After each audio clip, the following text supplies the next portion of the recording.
A Organização das Nações Unidas declarou que de 2020 a 2030 será a década do envelhecimento saudável.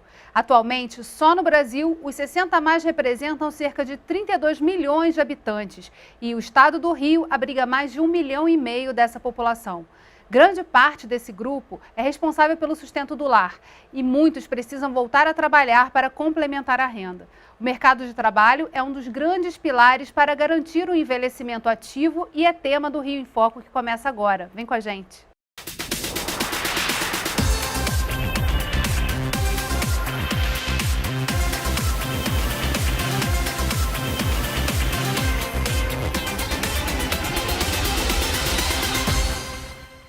No programa de hoje, vamos falar sobre algumas ações e iniciativas que estão sendo desenvolvidas para a inserção e reinserção dos 60 a mais no mercado de trabalho.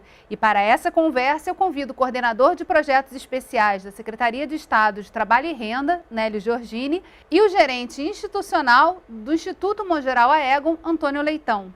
Antônio, quais são as ações hoje que o Instituto Mongeral Aegon tem em relação a essa questão da longevidade? Bom, a gente atua em algumas frentes, né, como Instituto, especificamente no relação à questão de trabalho, a gente tem algumas ações. Vou falar delas. Depois, se você quiser abrir outras, a gente fala também. A gente desenvolveu, isso já tem uns anos, em parceria com alguns pesquisadores da USP, um projeto de lei chamado Regime Especial de Trabalho do Aposentado. O objetivo desse projeto de lei era dar um arcabouço, né, jurídico para justamente a gente fazer essa discussão, né, como que a gente oportuniza, né, a permanência mais longa das pessoas no mercado de trabalho, sabendo que a gente está passando por um processo de envelhecimento e que as pessoas, enfim, precisam complementar a renda, né? Muito embora a gente tenha uma seguridade social que cobre aí bastante gente, ainda assim as pessoas precisam complementar a renda, tanto que permanecem ativas. Então a gente desenvolveu um projeto de lei com esse foco, de regularizar e dar um arcabouço jurídico para que essa discussão aconteça. Um projeto de lei bastante robusto. Além disso, a gente tem também, dentro da companhia, né, o Instituto de Longevidade está debaixo de um guarda-chuva organizacional, que é de uma empresa, né, de serviços financeiros. Então a gente tem algumas ações dentro de casa, como por exemplo, a gente tem um programa chamado 50 Mais Ativo, que estimula a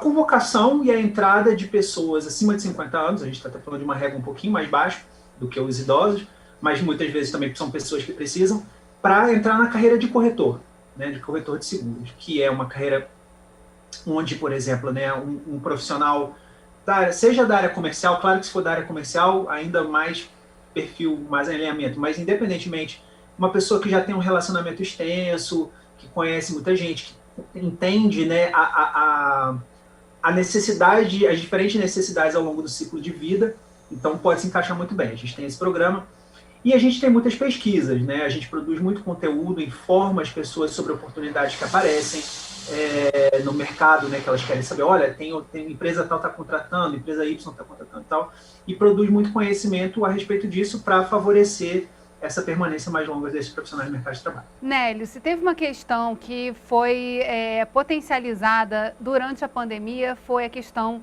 do desemprego, né? Que já era um desafio grande para o Rio de Janeiro em 2019, mas 2020 a gente viu aí o mercado de trabalho se reconfigurar, enfim, derreter em muitos setores. E 60 a mais, por serem uma população de risco por conta da pandemia, também mais atingida ainda. Como é que é o desenho, né, desse programa Geração Prateada que vai ser lançado pelo governo?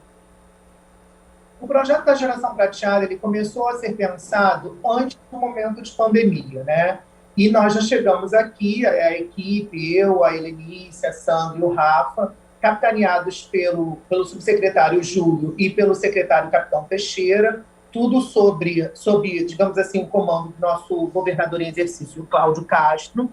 Começamos a pensar quais são os programas da Secretaria de Trabalho que pudessem contemplar esse momento de pandemia que começou no ano anterior. E aí, no primeiro momento, o que nós entendemos? Que, por causa justamente das comorbidades e pelos próprios números do CAGED, que mostrou que essa geração foi a geração mais atingida pelo desemprego, num primeiro momento, de forma, digamos assim, um incauto poderia dizer, mas então essas pessoas não são as pessoas, já que o próprio mercado está excluindo essas pessoas. Só que, por outro lado, enquanto uns choram, outros vendem lenços.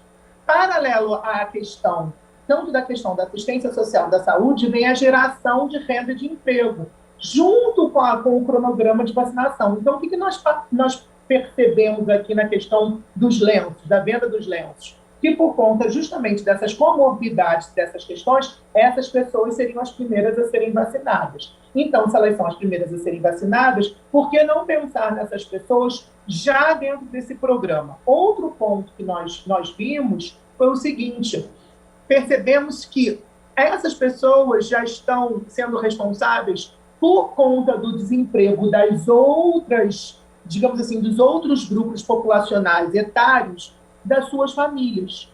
Então, a gente percebeu que um idoso acaba levando a sua família com 5 pessoas. Unimos os dados da saúde com os dados numéricos que nós tínhamos.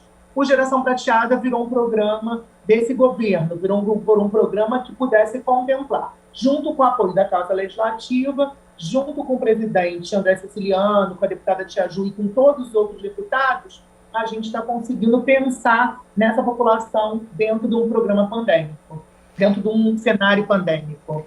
Então, o que a gente está falando aqui, né, é sobre a oportunidade dos 60 a mais, à medida que eles forem sendo vacinados, conseguirem vislumbrar e trabalhar vagas que estão abertas nas empresas para essa geração. Tem uma questão aí também de valorização da experiência, né? Que a gente vê um mercado de trabalho muito demandante de jovens mais linkados às ferramentas digitais que hoje dominam aí toda essa situação. Como é que está sendo pensado também essa questão da capacitação dessa geração prateada? Eu acho legal esse nome para a gente falar dos 60 a mais, dessa geração prateada para essas ferramentas que também hoje em dia passaram a ser quase que obrigatórias em todos os campos de trabalho. Então, assim, com as reuniões que nós fizemos internamente e externamente, com as autoridades internas e com as autoridades externas, a gente percebeu alguns aspectos. Primeiro, que precisava ser um programa transversal, ou seja, que contemplasse negros, mulheres, LGBTs. Isso foi uma demanda, inclusive, que veio do Ministério Público e da Defensoria. Além disso, o que acontece? Nós escutamos o empresariado. O empresariado trouxe para a gente os desafios para lidar com o absenteísmo dessas pessoas, por causa da questão, inclusive, da saúde, e também a capacitação. E aí, o que nós pensamos juntos, com as falas dos próprios 60 mais que participaram da nossa reunião externa? Como alcançar essas pessoas? Todo mundo tem celular. Então, o que nós estamos pensando nas parcerias aqui de qualificação? Trazer para essas pessoas o celular, além de ser um aparelho que simplesmente passa ligações e acesse aqui outro ali com o WhatsApp, mas também como uma oportunidade de se qualificar. Afinal de contas, o que acontece? Sem estar incluso digital, essas pessoas não conseguem acessar o mercado de trabalho. E mais do que isso, Geisa, o que nós estamos falando aqui? A gente precisa sensibilizar o mercado de trabalho e a sociedade do Estado do Rio de Janeiro para reduzir o preconceito e entender que essa geração prateada tem um ativo muito importante, que é a memória de tudo e que pode contemplar tudo. Nós estamos falando de economia prateada, entende? Perfeito, é sobre isso que eu quero continuar conversando no próximo bloco. Vocês não saiam daí. Rio em Foco aqui, política e economia caminham juntas.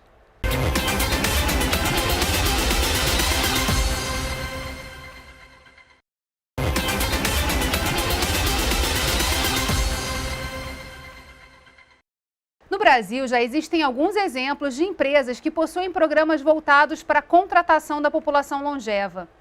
E é sobre isso que a gente falou um pouquinho rapidamente no bloco anterior, né, Antônio? Como é que tem sido esse trabalho? Você falou muito do levantamento de informações sobre outras empresas que também fazem isso, além da própria contratação que o Instituto faz, o que, no geral, a Egon faz. Você consegue perceber, assim, ao longo do tempo, uma mudança em um olhar mais atento para essa geração, para aproveitar essa experiência que já está acumulada aí, para ajudar nessa virada para o novo mundo que se configura? Felizmente, sim. talvez não na velocidade que a gente gostaria ou que que a gente acredita que seja necessária, mas sim está acontecendo. E é interessante porque eu acho que há uma sensibilização que para a própria pauta em si, né, a gente está vendo esse processo de envelhecimento populacional acontecer e isso desperta a sociedade em diversas frentes. Mas é interessante também que uma coisa que tem fortalecido essa pauta é a discussão da diversidade, né? Quer dizer, a gente, então, assim, a sociedade, de uma forma geral, está discutindo, está cada vez mais sensibilizada, e isso, obviamente, se reflete nas empresas para a temática da diversidade, seja a diversidade racial, diversidade de gênero, diversidade de orientação sexual, etc. E aí, no bojo dessa discussão de diversidade, que, por sua vez, é muito interessante, está muito ligada à discussão de inovação, né? Então, essa pauta, quer dizer, da diversidade, ela vem com um apelo da importância, né, da equidade, mas também da importância de que, já que há tanta necessidade de as empresas inovarem e pensarem em novos públicos, ou seja, então ela está atrelada à inovação, que é muitas vezes uma faceta dessa discussão que não fica tão evidente, é interessante o público saber. Então, a diversidade se discute junto com a capacidade da empresa de inovar, e aí, na esteira dessa discussão de inovação, entra também e se fortalece a pauta da diversidade etária. E sim, então, felizmente, a gente está, voltando só para concluir, e para a tua pergunta, sim, eu vejo essa pauta progredir, mas certamente ainda há bastante a ser feito. Nélio, você falou de economia prateada. É muito importante trazer esse conceito aqui para o nosso público que está assistindo a gente na TV Alerj, que talvez não tenha virado a chave para o quanto de oportunidade existe também e a gente agregar essa população 60+, e entendê-la parte dessa economia. Exato. Quando a gente usa o termo economia, né, você vai desde o macro até o microeconômico, né, desde o dia a dia até as alavancas, até o comportamento do governo com todos nós. Quando a gente fala da prateada especificamente, a gente pensa assim, pensa Copacabana. Já pensou a quantidade de farmácias que você tem em Copacabana? Já pensou a quantidade de possibilidades, inclusive de hospitais, etc.? Isso pegando a área da saúde. Mas pense também a questão dos supermercados. E aí, o que a gente também está pensando aqui? Porque, assim, quando a gente fala do poder estatal, e aí a gente fala da secretaria, enfim, do poder estatal, atualmente a gente pensa em vulnerabilidades. E aí, quando a gente fala em vulnerabilidade, a gente pensa do Estado servindo de alguma forma para poder, enfim, né, fazer esse trabalho de colaborar com que essas pessoas possam seguir as suas vidas. Não é o desejo do Estado, ao meu ver, ficar com essas pessoas para sempre nos seus auspícios, vamos dizer assim, né, nas suas barcas, na verdade. Então, o que eu pensei a priori? A gente, nessa reunião que a gente teve externa, a gente teve pessoas 60+, digamos assim, privilegiadas economicamente, que pensam até em vagas de gerente, diretores de empresa. E a gente teve pessoas 60+, menos privilegiadas. Então, o que a gente pensa? Por que a gente não junta isso? Essa economia não começa a acontecer via empreendedorismo. Por exemplo, aqueles menos privilegiados tentando fazer alguma coisa, produzir alguma coisa, para que os mais privilegiados possam consumir. Então, essa economia, desde os exemplos da farmácia, do supermercado, enfim, para que isso possa ser reconhecido como um segmento que traz dinheiro, tal como a população LGBT, como os jovens, enfim. É um conceito que precisa ser levado em consideração. É um público consumidor. E esse público consumidor é um público também que produz. Um ponto muito importante também é a questão que você traz aqui, né, desse diálogo com a sociedade, né? Construir um programa de governo não é só pensar do escritório, pensar de uma sala, no ar-condicionado, o que precisa a sociedade, mas sim dialogar e construir juntos isso. Qual a importância dessa participação das instituições no programa que você está trazendo hoje aqui para conversar no Rio em Foco, né, do Geração Prateada? Pensar em ser público é pensar na democracia. Então, assim, não há como não fazer democracia sem dialogar, sem conversar, sem pensar, sem receber críticas, sugestões, e até mesmo, algumas vezes, eu até falo, as populações mais vulneráveis, às vezes, são um pouco mais abruptas conosco, que estamos na máquina, porque só Deus sabe o que elas sofrem, por exemplo, para dormir num pedaço de papelão na rua. Só Deus sabe como essas pessoas sofrem. Então, é impossível, ao meu ver, fazer qualquer projeto ficando no ar-condicionado com terno e gravata, saindo, pegando seu carro e indo embora. Então, assim, escutar a população, e aí quando eu falo a população, desde dos órgãos fiscalizadores, os deputados, por exemplo, Tia Ju participou, o Ministério Público participou, representantes da LERJ participaram, enfim.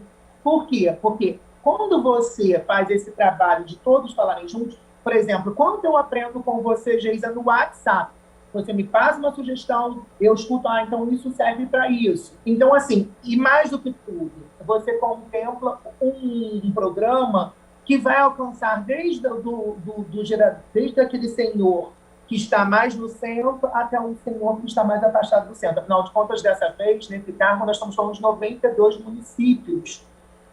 Então, é muito importante que os representantes dessa diversidade, como disse o colega, possam participar e construir, porque, no final das contas, a gente quer contemplar todas as pessoas que estejam necessitando de ter o acesso ao nosso trabalho da Secretaria de Trabalho. E que podem somar, inclusive, né, trazendo conhecimento a isso. Antônio, eu queria que você falasse um pouquinho também sobre a atuação do Instituto na parceria com outras instituições. Vocês também têm um trabalho voltado, né, para a longevidade nas cidades e buscam medir quais são os aspectos importantes que uma cidade deve ter para que possa garantir a longevidade dos seus cidadãos. Queria que você falasse um pouquinho sobre isso antes da gente seguir para o próximo bloco. Claro.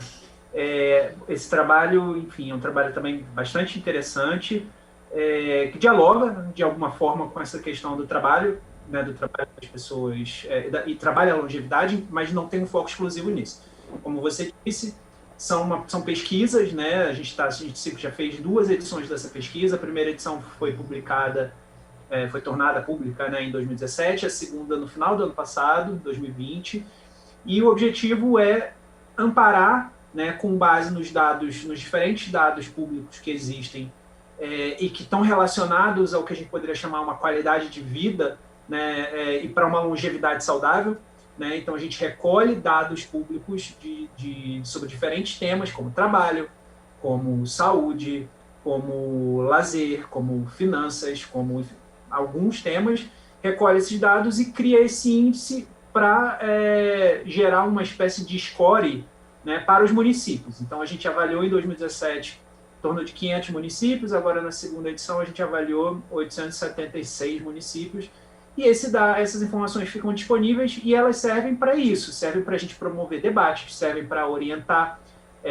o setor público, que obviamente conhece muito bem a realidade, mas, na verdade, a gente agrega um valor aos dados, uma vez que eles são compilados e permitem comparações entre municípios diferentes, né? Uma vez que eles olham de forma específica e recortada para a sistemática da longevidade, tendo essa visão de todos esses temas que são agregados, que eu citei, trabalho, cultura, educação, enfim.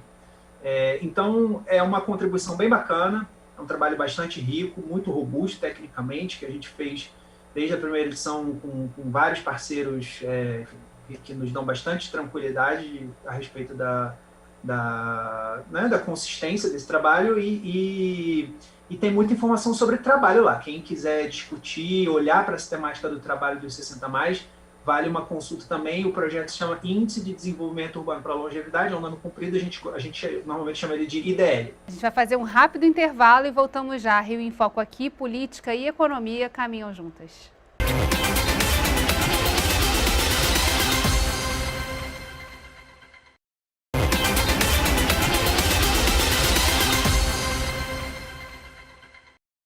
O Rio em Foco está de volta com o coordenador de projetos especiais da Secretaria de Estado de Trabalho e Renda, Nélio Giorgini, e o gerente institucional do Instituto Mongeral Aegon, Antônio Leitão, para falarem sobre a importância da inserção e reinserção dos 60+ no mercado de trabalho. Nélio, conta pra gente como é que está o cronograma de lançamento do Geração Prateada. Então, aqui na CETRAB, nós alinhamos o seguinte escopo, né? Hoje a gente está falando de um banco de talentos, que é o nosso programa, a nossa entrega como Secretaria de Trabalho para o governo. Depois, abaixo desse banco de talento, nós temos todos os programas da Secretaria, Geração Prateada, Geração Futuro, o programa também para a população de rua. E aí todos esses projetos, eles, na verdade, eles sempre nasceram, né, porque a gente tinha um mundo que era um mundo presencial e que já estava seguindo para um mundo à distância, mas com a vinda do Covid, isso trouxe a distância como nosso real, ou seja, hoje, quando pensamos em presencial, pensamos dessa forma que nós estamos fazendo, ou seja, eu presente aqui, você presente ali, onde a gente tem uma telinha dividindo a gente. Então, qual é o ponto? O cronograma de vacinação, ele está tendo sempre essas modificações que são normais no cenário político. Né? Quando você pensa em Constituição, você pensa artigo 22, artigo 25, artigo 29, essa organização da Constituição. Você tem União, Estado e Município, onde o ente menor acaba tendo que receber dos outros entes. Então, essa complexidade que se dá no cronograma de vacinação, nós estamos acompanhando. Isso é um ponto, ou seja, a gente não pode expor as pessoas ao Covid, à pandemia. E aí, o que nós fizemos? Nessas reuniões internas e externas, nos foi dito que nós precisamos ter um material de sensibilização para a área de saúde e para as normas trabalhistas. Nós já estamos montando esse material. E qual é a ideia? Com esse material, a gente vai poder fazer esse trabalho de sensibilização tanto para aqueles idosos que a gente já conseguir alcançar, quanto para as empresas e para o pessoal de saúde. Então, eu acredito que, agora, se não me engano, pelo menos no município do Rio de Janeiro, nós já estamos com 74 anos. Com o caminhar, daqui a pouco, acho que mais um mês ou dois, a gente vai chegar aos 60 anos. Então, acredito que até metade do ano a gente consiga já estar alcançando o cidadão, o cidadão do Rio de Janeiro. Tá? É esse o trabalho que a gente está seguindo. E nessa questão, assim, você falou do banco de talentos, isso vai ser virtual, as pessoas vão poder colocar lá os seus talentos no sentido de preencher currículos, etc. Como é que está sendo configurado essa questão do banco?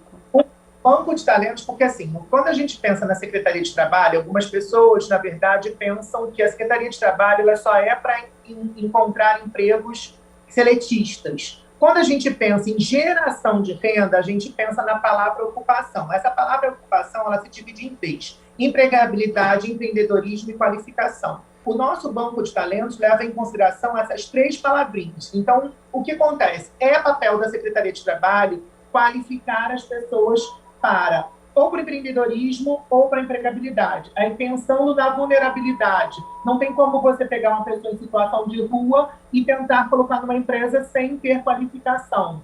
Então, o banco de talentos, ou seja, esse macronome de todos os programas, tende a ser um grande encontro de ferramentas de qualificação, ferramentas para desenvolvimento de empreendedorismo e ferramentas que possam encontrar empregador e empregados. Né? Então, é esse nosso trabalho. E, salvo engano, a gente em breve vai lançar isso de forma digital. Antônio, conta pra gente como a gente faz para acompanhar. Você falou de um projeto de lei no início do programa, né, que fala sobre exatamente a questão do trabalho no pós-aposentadoria. Como é que está a tramitação disso? Ou onde a gente pode ter acesso também a esse texto, conhecer melhor essa proposta?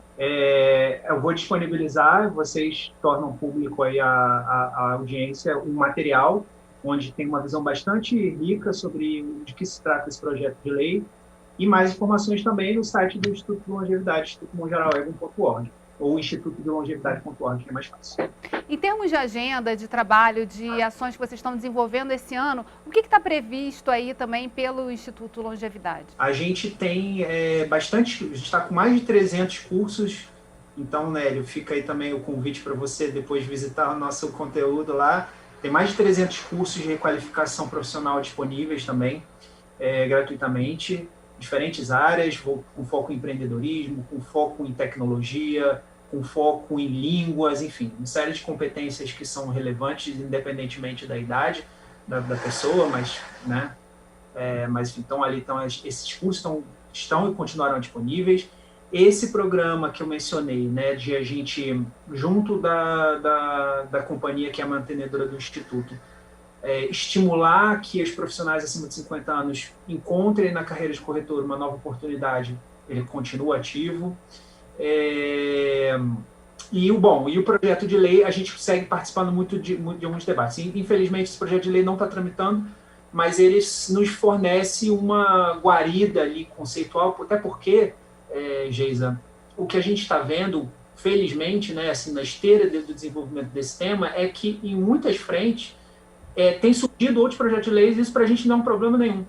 A gente não tem essa expectativa, queremos que seja o nosso. Não, na verdade, o importante, muito mais até a nossa contribuição, a gente entende como, há 5 anos atrás, tendo pautado esse debate, e hoje a gente vê isso surgindo em diferentes frentes. Então, tem surgido projetos de lei no município de São Paulo, no município de Campo Grande, Mato Grosso do Sul, enfim. Então, em diferentes esferas, seja em nível municipal, em nível federal também, e até em nível estadual. Eu queria muito agradecer a presença de vocês terem aceitado o nosso convite, Nélio, Antônio, para falar sobre um tema que o Rio de Janeiro tem dados muito concretos a respeito disso, né? A gente inverteu a pirâmide já há bastante tempo, temos muitas pessoas experientes aqui, mais até do que em outros estados do país ou cidades. Assim, o Rio de Janeiro concentra uma população longeva e dentro da agenda da ONU a gente precisa também cuidar, né, para que a qualidade esteja sempre alinhada e junto com a questão da produtividade,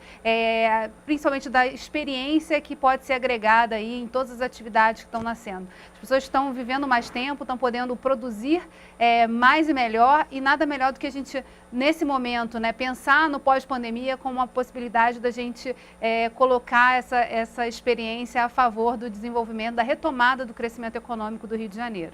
E vocês, telespectadores, muito obrigada por terem ficado com a gente até aqui. Vamos acompanhar a gente lá no podcast? Acesse a sua plataforma de streaming favorita e procure por Quero Discutir Meu Estado. Lá você pode ouvir esse e outros programas. E aqui na telinha eu te vejo na próxima semana. TV Alerj, o canal do povo. Até a próxima.